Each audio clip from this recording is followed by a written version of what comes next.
All right, good afternoon, everyone. Good afternoon, and thank you for all of you for being here. My name is Jason Esteves, the proud state senator from Senate District 35, and I'm joined by my colleagues in the House and the Senate. I'm joined by school board members, by parents and students. I'm joined by members of the Legislative Black Caucus, by the Asian Caucus and the Hispanic Caucus, here to talk about an issue that impacts every community in Georgia, our public education system and how we fund it. This year marks the 40th anniversary of the Georgia Quality Basic Education Funding Formula, QBE. Over those 4 decades, the world has changed dramatically, but our funding formula has barely evolved. When QBE was created, there were no smartphones, no internet in classrooms, and mental health support for students was not even a conversation.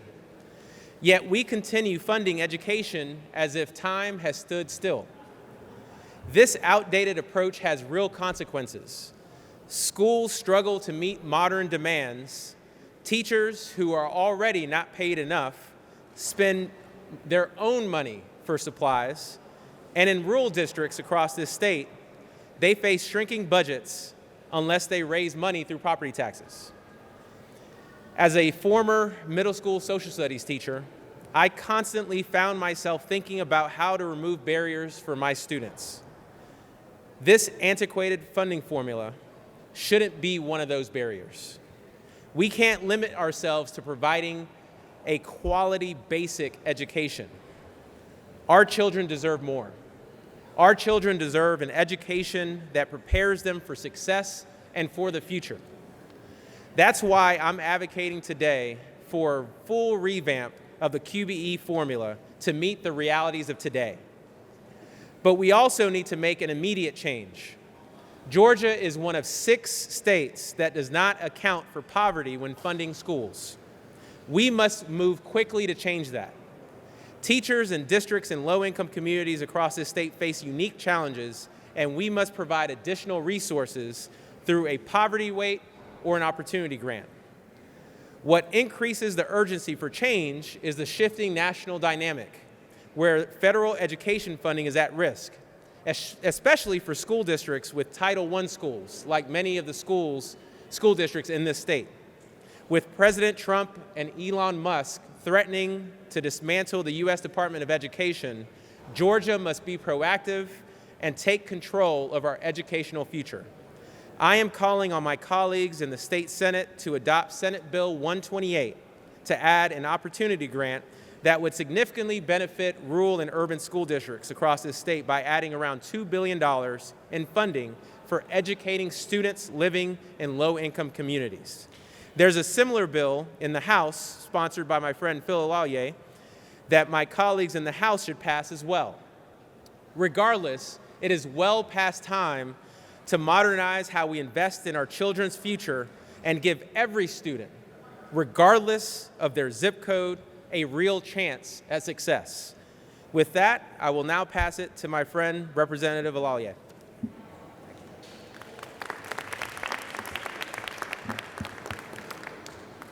Well, good afternoon, everyone. I'm Representative Phil Lallier. It's a pleasure to join you all here. As my colleague just mentioned, the opportunity weight and our focus here to finally, after almost 40 years, adjust our quality basic education funding formula to get desperate resources into the hands of educators and students is top of mind. And we don't have to go any further but to think about what it feels like to be a young person on an empty stomach sitting in a classroom trying to learn, or a young person whose family has uprooted 3 times in the span of 1 school year because of rising house prices. I'm proud to have introduced the Georgia Educational Opportunity Act, a bipartisan bill which would create an opportunity weight to provide additional school funding for students living in poverty. As my colleague Senator Esteves mentioned, we are one of 6 states, let me repeat that, one of 6 states that currently does not provide additional funding to support students, our children living in poverty. And as we all know, poverty is the greatest impediment, the greatest barrier standing in between our young people, their academic success, and their long-term futures. The Georgia Educational Opportunity Act gives every student, regardless of their background or their family's financial situation, the opportunity to thrive. And our state's funding formula was instituted and rolled out a year after I was born, which was quite some time ago. And I'm sure nobody here is driving a 1986 Camry or Volvo. I would like to think that as the times change, so do our approaches and our policies to meet the unique needs that our students, our educators, and our families have today. And so this bill, and we have a current bill number, it's 245, the Georgia Educational Opportunity Act, would update that funding formula for the first time and provide those local school districts with additional resources to lower those barriers facing our young people. Poverty impacts us all. This is not a Democrat or Republican issue. It's not a rural or urban issue. It's not a black or a white issue. The opportunity that this solution provides would benefit all Georgians, especially our children. There are almost 2 million children, pre-K through 12th grade, who are being educated in classrooms across the state. Almost 500,000 are children living at or below the poverty line. And so this weight would meet those young people where they are. It would provide schools in rural Georgia, for example, with additional resources to transport students to dual enrollment programs or provide Wi-Fi hotspots to young folks who lack it. For suburban schools, it would address our growing mental health crisis and support hiring additional counselors to meet those needs head on, while urban districts would have additional resources to pay for school meal programs and provide critical wraparound services.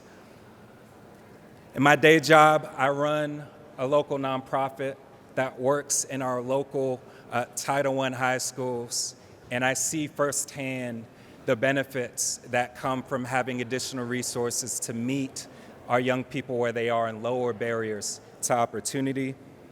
And so I'm proud to be in lockstep with my colleagues pushing this effort forward in the House.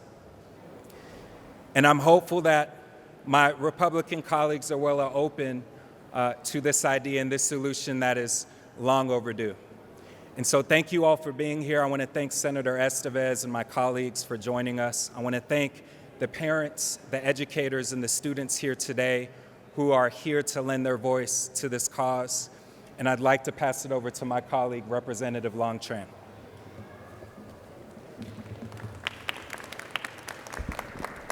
Thank you, Representative Phil. It's my honor to be here as chair of the AAPI caucus. My name is Long Tran, state representative for House District 80. And I stand with my representatives, with my colleagues from the House and the Senate. The misconception of our AAPI community is that we're all affluent and we're all successful in the schools.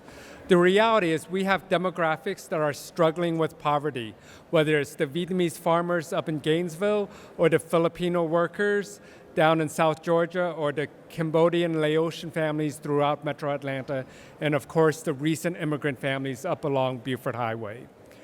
Poverty is a challenge that we have to address, and providing a poverty weight is a way to equalize.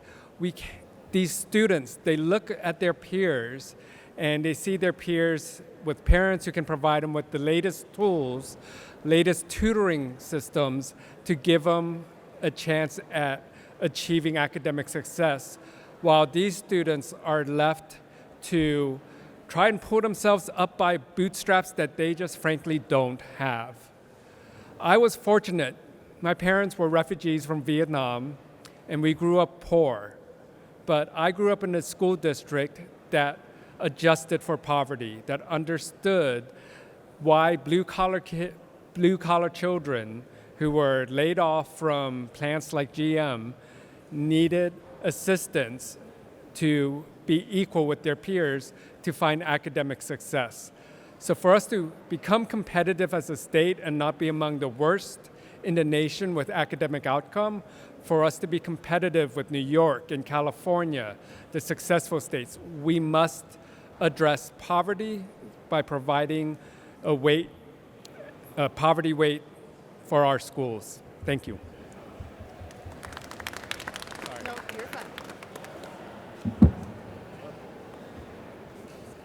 Good afternoon, everyone. My name is Senator Nikki Merritt. I am the chair of the Georgia Legislative Black Caucus, and I am thrilled to stand in solidarity today with our Tri-Caucus members of the Hispanic Caucus and the AAPI Caucus to demand the long overdue investments in our school, and it's investments that our schools desperately need right now. And for decades, our state has neglected to update this funding formula, and each year we delay, our students pay the price. You heard my colleague, we are supporting, or I'm in support of his bill, SB 128, and we also have a House counterpart of that bill, HB 245, and we are here in Tri-Caucus solidarity for both of those pieces of legislation and to really highlight how important this is. No matter what background you come from, it's important to those we represent in all of our caucuses. Every child in Georgia deserves access to high-quality education from all walks of life, but we know especially those areas that are the most underserved. And education is the one tool that anyone in this state can use to better their circumstances. Better schools benefit everyone in a community regardless of age or economic status. And research has proven this time and time again. Despite this, our state once again has dropped to the bottom of a list when it comes to taking care of our students. Why must Georgia be one of the last states in this nation to prioritize the well-being of our children? Every year, we see this same status quo play out. We still have not updated the QBN funding. And each year that we do it, we fail thousands of Georgian children when we have the solution right in front of us. I will also remind everyone here that most of these children are still dealing with the consequences caused by educational disruptions related to the pandemic. And this is our chance to do right by them in this moment, in this year, by getting them the help that they need for education. We have a budget surplus of over $16 billion, yet we have not taken this simple step to provide additional support for children living in poverty. We can't claim to be a family-friendly state and a state that's number one in business when this is the current state of affairs when it comes to our education. We stand here today united on this issue, as do the vast majority of Georgia residents. Our state leaders need to understand the urgency of this moment and pass this legislation. This is neither a Democratic problem or a Republican problem. This is a state problem. And this is our opportunity to show students who are our priority that we are willing to invest in our state's future and invest in them. And with that, I'm going to bring on some from our community.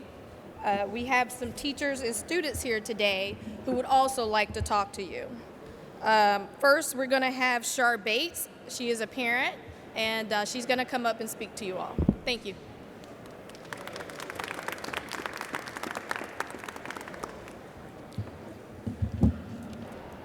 Hello. As she said, my name is Shar Bates. I am a mother, a community advocate of over 14 years, and the founder of Breaking the Chains.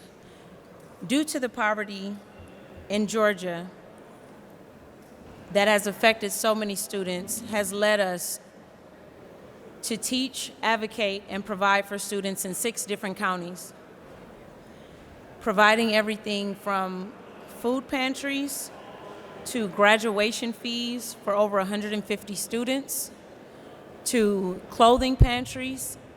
Many times, they may be afforded opportunities, but still can't afford the attire to take advantage of the opportunity because of their current financial state.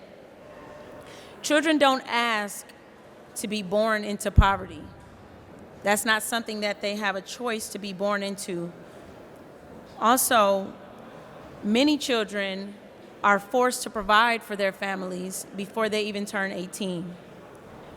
Many children are also at a place where they're living with their grandparents. These grandparents are on fixed incomes. Many times we have provided food for students and then turn around and the family members and the parents or the grandparents will then come back and ask for food for the families. Sometimes this is the only food that they have over the weekend. It's a lot of kids, the only times that they eat is at school. It's hard to study when you don't know where your next meal is coming from. Also, poverty is also the root cause of crimes and illiteracy. So by solving even a portion of the poverty crime, we also will be decreasing the amount of crimes as well as illiteracy. The fact that Georgia is one of only 6 states, but as a previous colleague said, that we claim to be a family-loving state, I mean, it's kind of contradictory. The amount of money that we spend on things that we don't really need, but is all for show when we have students in need and families that can be provided for, should be behind us after this year.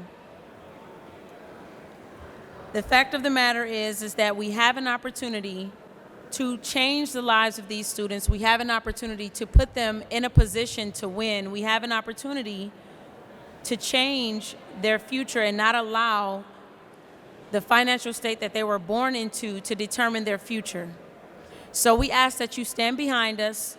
We ask that you support. We ask that you advocate for those who can't advocate for themselves. Thank you.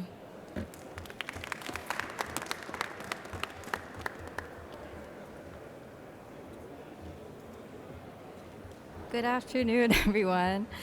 My name is Rebecca Mabratu, and I am currently a second-year public policy student at Georgia Tech. I am also a product of Gwinnett County Public Schools, and I owe so much of my success to the teachers, counselors, and opportunities that shaped me. But my journey also showed me the cracks in the system, literally and figuratively. Ultimately, it is still a system that, like so many others, is stretched thin.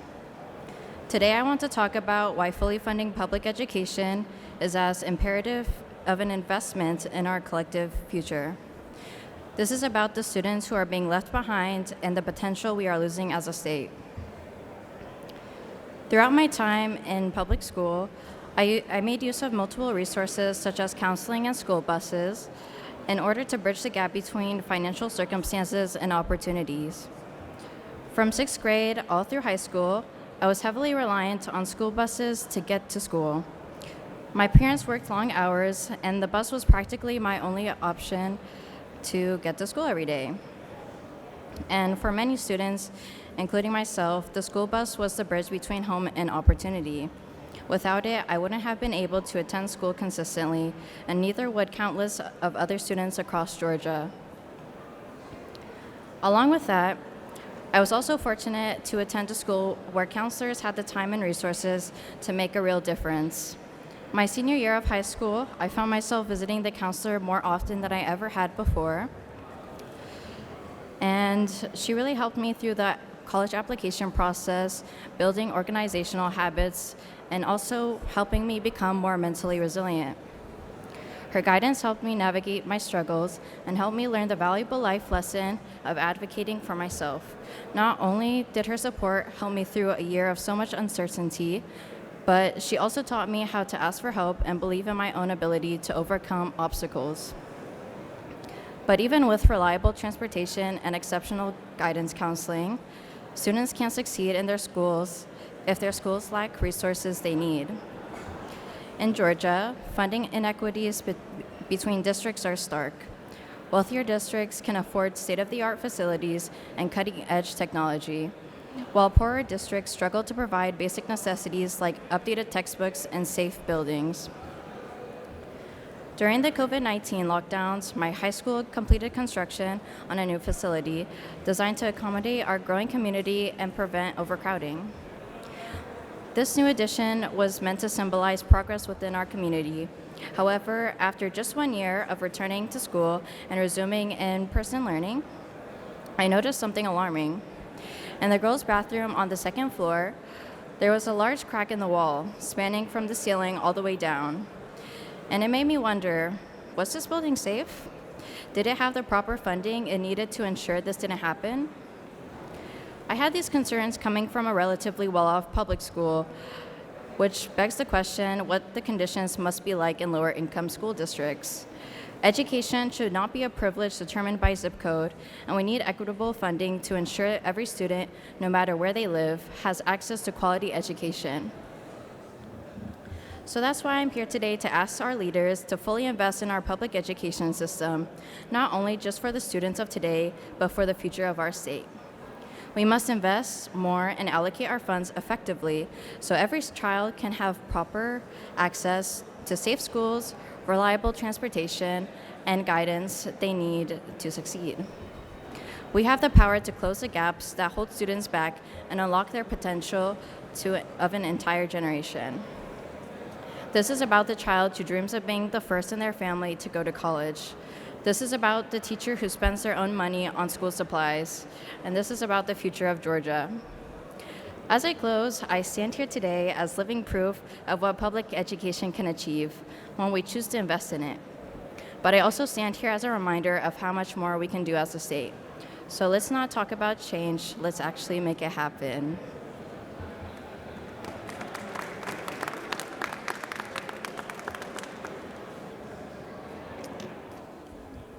Great day.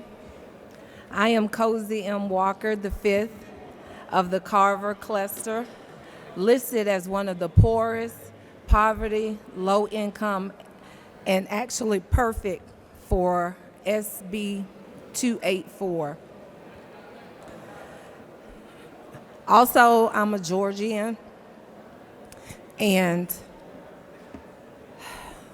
I would like the added weight so that our families can be made whole in those areas as well.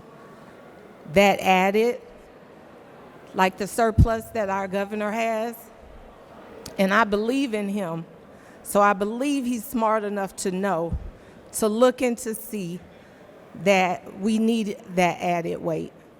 And anyone that's looking sees where there's more, education is better. Where there's less, education is worse over on my side. So I'm asking to help make our students whole, to give them the chance to actually make it through, to be productive, not be left behind, and to be Georgians, proud, families just like yours, Governor. We want to look like you. Help us and go ahead and add the extra weight. Thank you.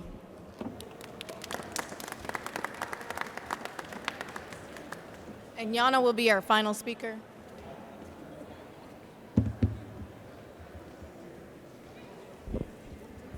Hi.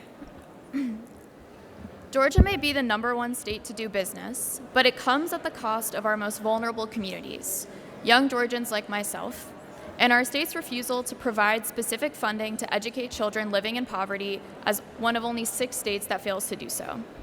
I showed up here today because I am a proud graduate of public schools in Georgia. I was born in Atlanta. In elementary school, I attended Cedar Hill in Gwinnett County, and 3 years ago, I graduated from Decatur High School after my family moved closer to my mom's job at the Center for Disease Control. Next year, I will graduate from Georgia Tech. In my home county of DeKalb alone, 18.2% of residents live in poverty, just below the statewide rate of 18.8%. But 115 of Georgia's 159 counties have a poverty rate higher than the state rate overall, and recent data suggests as many as 232,000 children across our state live in high poverty areas.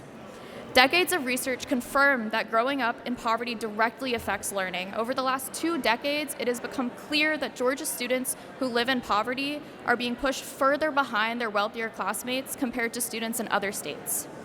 The data is clear. We are failing Georgia's children. No matter our background, faith, or color, most of us believe that our future depends on every child from every corner of Georgia receiving a great education.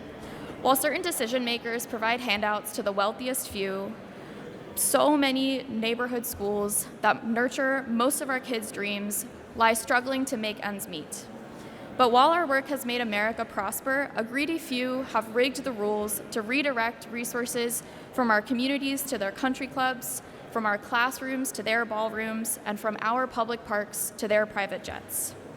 Now they stir fear based on what we look like or where we come from, hoping that we'll blame everyday people for the hardship those wealthy few create.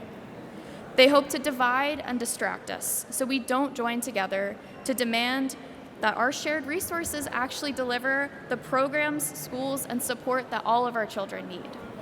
Together, we should demand, and we are demanding, that our lawmakers update Georgia's school funding formula, which is twice as old as I am, and pass a poverty weight so that every public school provides every student with the tools and unique resources we need to learn, grow, and thrive. Thank you.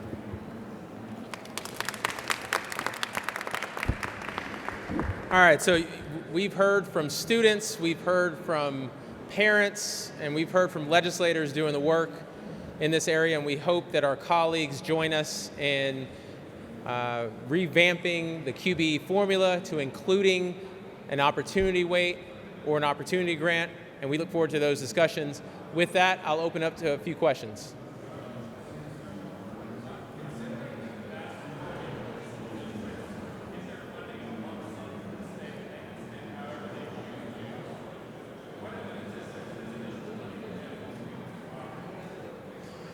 Well, the fact that, and we just heard the student talk about, 115 counties have a significantly large population of those living in poverty.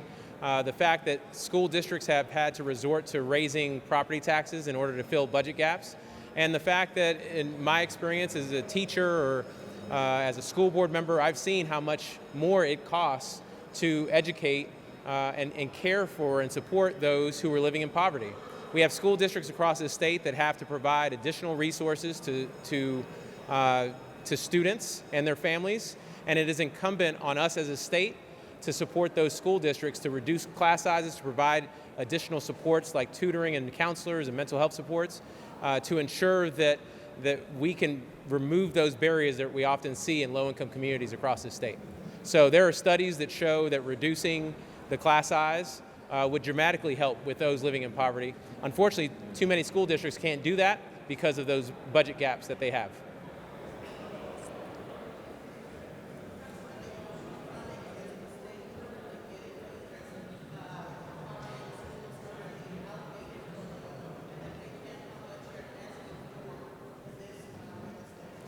Yeah, so the state right now is actually not dedicating any money in the QBE formula to those living in poverty. And that's because we're one of 6 states that does not account for poverty when distributing money to school districts. And that's what we are calling to change with these legislative bills. My bill would add an additional $2 billion that would go to school districts and be dedicated to students living in poverty. Representative Alalia, I don't know if you have a fiscal note? Same weight. So we're looking at roughly $2,000 per student. If you're using most recent figure of 500,000 students who will be eligible for that weight, it's a significant amount of resources that would be going back into the hands of school districts, educators, and children. And when we think about going back to the question from before, when we think about reducing class sizes, we have a literacy crisis in the state where 60% of our children at third grade are not reading on grade level. They're not proficient in reading in fourth grade. We should be doing what we can to reduce class sizes, and a big start is to infuse those resources into the state education budget.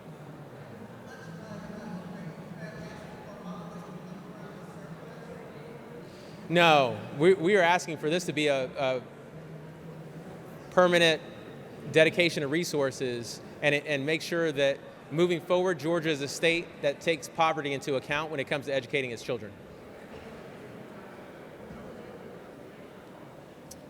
Yes, there are a few different ways, free and reduced lunch. There's several different definitions of students living in poverty, but it's mainly relies on free and reduced lunch classification.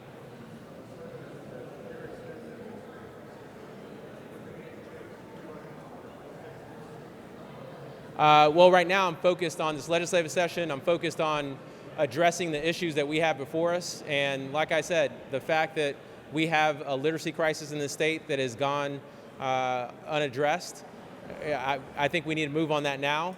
And I think by ensuring that we include poverty as a consideration when it comes to QBE, we'll be making progress towards that. So I'm going to focus on that. I'm going to focus on my constituents in Fulton and Cobb County. Thank you all so much.